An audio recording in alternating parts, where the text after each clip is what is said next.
大家好，我是超子，今天给大家分享一道简单又好吃的土豆饼，焦香酥脆，几分钟就做好，大人孩子都爱吃。首先准备2个可爱的土豆，去掉外皮，用清水清洗干净，然后把土豆切成细丝。先在土豆的一面切几刀，再放稳切，这样土豆就不会滚动，不容易切到手。朋友们平时刀工不太好，可以切土豆来锻炼刀工。嫌麻烦的小伙伴也可以用擦板擦。切好以后放入盆中，准备半根可爱的胡萝卜，同样切成细丝。放胡萝卜不仅颜色好，营养更加丰富。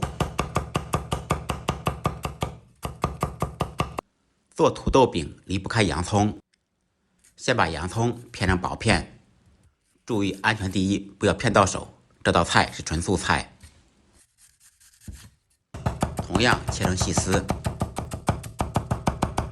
全部切好以后放入碗中，放入少许盐，盐不要太多，少许13香，一点点蚝油。放蚝油，鸡精味精就不用放了，都是提鲜的。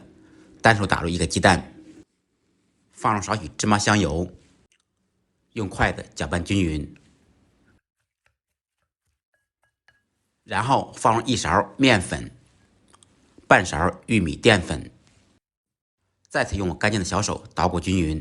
放面粉起到粘连的作用，而且里面吃的比较松软；放淀粉，表皮比较酥脆。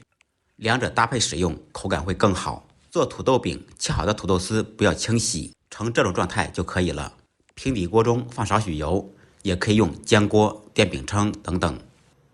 先把油彻底烧热，油热以后，放入我们调好的土豆丝面糊，全部放进去以后，用勺子压平，把它打回原形，压成饼状，摊得越薄越好。摆平以后，撒少许白芝麻，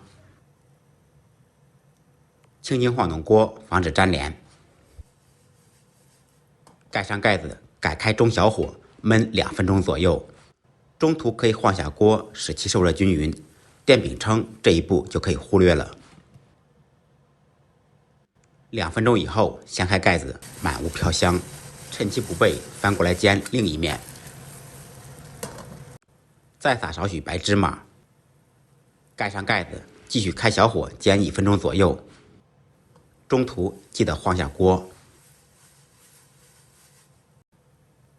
全程大概3、4分钟就成熟了。做好的土豆饼金黄酥脆，早上起来不想做饭，可以煎1张土豆饼，再喝点牛奶，也是不错的选择。